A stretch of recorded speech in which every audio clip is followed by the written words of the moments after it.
La historia de los eslavos es una fascinante muestra del dinamismo y la inventiva humana.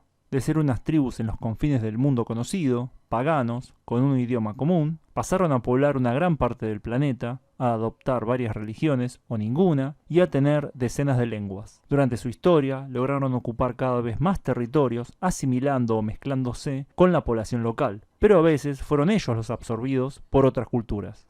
Sufrieron derrotas aplastantes y el dominio extranjero, pero también lograron victorias extraordinarias que moldearon la historia del mundo. Hoy vamos a intentar entender la evolución de este grupo desde sus inicios hasta el día de hoy. El hogar ancestral de los eslavos sigue siendo un misterio. Las hipótesis más aceptadas la colocan en una zona que incluye el noroeste de la actual Ucrania, el sur de Bielorrusia y el sureste de Polonia. Estos primeros eslavos compartían el mismo idioma, el llamado protoeslavo, unas mismas creencias y una misma estructura social. Es de notar que muchas de las creencias religiosas parecen haber sido adoptadas de las culturas indoiranias, seguramente por sus contactos con los sármatas. Por ejemplo, la palabra Dios y paraíso, Bog y Raj, fueron tomadas de los lenguajes iranios. Algunas deidades fueron tomadas directamente, tales como Sirmagl, un león o perro alado que se basa en la deidad irania Simurg. Al igual que los iranios y otros pueblos indoeuropeos e indoiranios, adoraban al sol y al fuego, cuyo creador sería Svarog, parte de un amplio panteón que incluía múltiples dioses. Los primeros registros que parecen referirse a los protoeslavos son del siglo I, cuando por ejemplo el senador e historiador Tácito, en su obra Germania, se refiere a unas tribus que no eran sármatas, pero tampoco propiamente germanas, a las que llama Veneti. No es claro si estos grupos serían los ancestros de los eslavos o si eran grupos bálticos o germanos.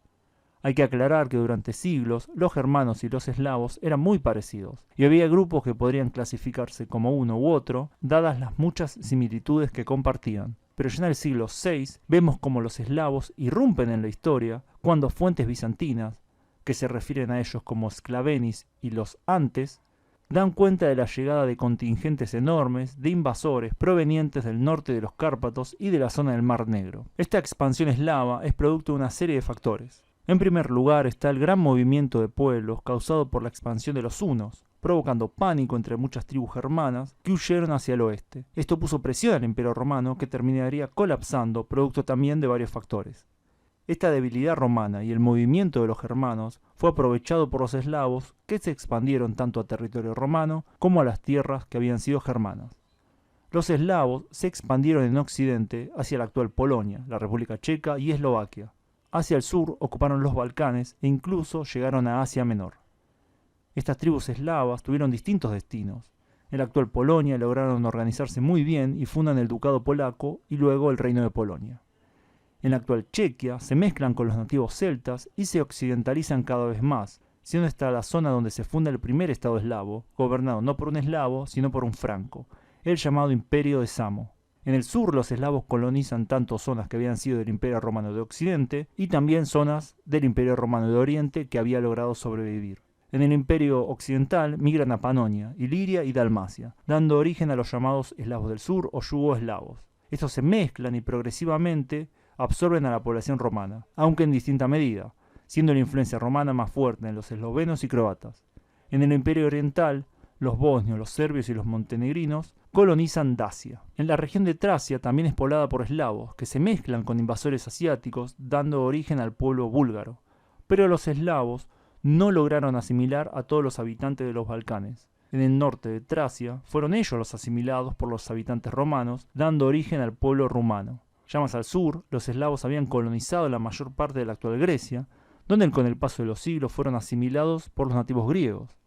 Ya más cerca de su tierra ancestral hubo un proceso de unificación, y el Rus de Kiev aparece como el primer estado eslavo oriental. Los eslavos del sur fundaron poderosos reinos e imperios, siendo los más destacables el Imperio búlgaro y el Imperio serbio.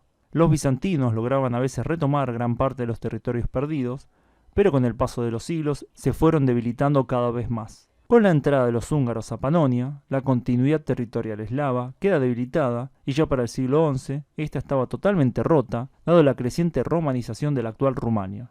En el este se producía un proceso de expansión territorial que llegaría a su máximo punto en el siglo XII. Aquí también los eslavos fueron influidos cada vez más por distintos pueblos, siendo notable la influencia nórdica en Novgorod. El Rus de Kiev comienza a desintegrarse y los mongoles logran conquistar a sus remanentes o convertirlos en vasallos. Durante todo este periodo son los eslavos occidentales quienes más estabilidad tienen, y el reino polaco y el reino de Bohemia logran desarrollarse bastante. Los eslavos eran para esta época casi todos cristianos. En el este habían adoptado el cristianismo ortodoxo de los bizantinos. En el oeste eran católicos, mientras que en el sur algunos eran católicos y otros ortodoxos. En el siglo XIV la situación era bastante mala para los pueblos eslavos en general. Los eslavos orientales estaban bajo el yugo mongol. Los eslavos del sur estaban en un proceso de decadencia y la expansión otomana en la zona era cada vez más importante. Pero para los eslavos occidentales la situación era distinta. Los polacos logran acrecentar su influencia por una unión personal del reino polaco con el ducado de Lituania, que si bien no era una unión en un solo estado, pavimentaría la aparición posterior de la Confederación Polaco-Lituana. Mientras que los checos y otros eslavos occidentales se integraban cada vez más a Occidente. En el siglo XV, en Bohemia, un teólogo llamado Jan Hus dio origen a lo que luego sería conocida como la Reforma. Bohemia se convertiría en tierra mayoritariamente husita, hecho que produciría conflictos cada vez mayores con la Iglesia Católica y con los países católicos que la rodeaban. En ese siglo, los eslavos del sur, a excepción de los montenegrinos, caerían bajo el dominio otomano, lo que, entre otras cosas, abriría el camino a la conversión de gran cantidad de eslavos al Islam. Mientras tanto, en el este, el ducado de Moscú iba ganando cada vez más poder y se expandía cada vez más. Ya para el siglo XVI, la situación de los estados eslavos estaba mejorando.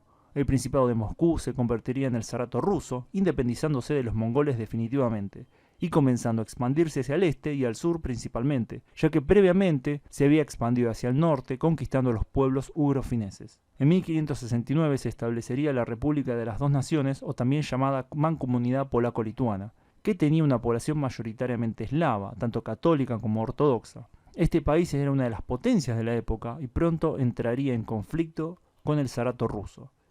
Mientras tanto, los eslavos del sur estaban bajo el dominio turco, a excepción de los croatas y eslovenos, que estaban bajo el dominio húngaro y austríaco. Ya en el siglo XVII se vería la expansión más grande de los eslavos de toda su historia. El Zarato ruso se expandiría hacia el Pacífico, conquistando Siberia y derrotando distintas tribus y kanatos. Esto multiplicó varias veces el tamaño del Estado ruso. Los cosacos, un grupo etnocultural predominantemente eslavo, fueron protagonistas de esta expansión, siendo el cosaco Yermak quien abrió el camino al este al liderar la conquista del Kanato de Sibir. Pero los rusos no solo se expandieron al este, sino que también tomaron territorios de la mancomunidad polaco-lituana.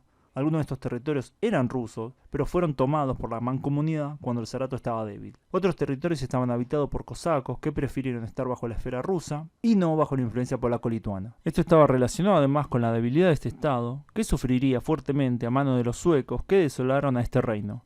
De hecho, el país jamás se recuperaría de los golpes recibidos durante este siglo. Pero a pesar de eso, los polacos tuvieron una participación fundamental en la defensa de Viena frente al avance turco. Los ya famosos húsares alados lograron infligir grandes bajas a las fuerzas otomanas, que finalmente se retiran. En el siglo XVIII hubo una consolidación de la expansión en Siberia y la conquista de Crimea, derrotando definitivamente al Kanato de Crimea. También a fines de ese siglo se establecieron las primeras colonias permanentes en América, en la actual Alaska. La mancomunidad polaca-lituana no sobrevivió a ese siglo y luego de varias particiones entre sus vecinos dejó de existir en 1795. A comienzos del siglo XIX solo había dos estados eslavos en todo el mundo, Montenegro y el Imperio Ruso. En este siglo comenzaron a expandirse las ideas liberales y nacionalistas en toda Europa. Muchos movimientos nacionalistas aparecieron en las distintas naciones eslavas. Dado el origen común de estas naciones, hubo también un movimiento paneslavo, que se fundó formalmente en Praga en 1848, donde se desarrolló el primer congreso de dicha ideología. El impacto del paneslavismo era distinto en cada país, dando origen a su vez a movimientos tales como el nacionalismo checoslovaco y el yugoslavismo. En este siglo, el Imperio ruso llegó a su máxima extensión conquistando Alaska, el Cáucaso y Asia Central, aunque luego venderían Alaska a Estados Unidos. Rusia se enfrenta al Imperio Otomano, que con la ayuda de Francia y Gran Bretaña logra salir victorioso. Pese a esto, ese imperio entra en un ciclo de decadencia. Serbia logra su independencia al igual que Bulgaria. Bosnia pasa al dominio austrohúngaro. Ya en el siglo XX, grandes cambios y convulsiones les esperan a los pueblos eslavos. La Primera Guerra Mundial provoca el colapso del Imperio Ruso, el otomano, el austrohúngaro y el alemán. En Rusia triunfan los bolcheviques, que inauguran un nuevo tipo de gobierno. La Unión Soviética nace en 1917 sobre las bases del Imperio Ruso. Austria-Hungría es desmembrada y nace Checoslovaquia. Eslovenos, croatas, serbios, bosnios, montenegrinos y macedonios del norte forman el reino de Yugoslavia, y Polonia vuelve a aparecer en el mapa. Por primera vez, los principales pueblos eslavos tienen un estado. Ya luego de la Segunda Guerra Mundial, los pueblos eslavos se encuentran todos dentro de la esfera soviética. Durante décadas viven bajo el sistema comunista o también llamado del socialismo real. Este fue el único momento de la historia donde los pueblos eslavos lograron cierta unidad, descontando obviamente su origen común. Es también cuando alcanzan la última frontera. El programa espacial soviético es un éxito y el primer hombre en el espacio es un eslavo, Yuri Gagarin. Pero hacia finales del siglo XX, el sistema comunista colapsa, teniendo como consecuencia una serie de conflictos y migraciones en toda Europa Oriental y los Balcanes. Checoslovaquia se desmembra en la República Checa y Eslovaquia. Yugoslavia da paso a Eslovenia, Croacia, Bosnia-Herzegovina, Serbia y Macedonia. Y de la Unión Soviética nacen los estados de Bielorrusia, Ucrania y Rusia.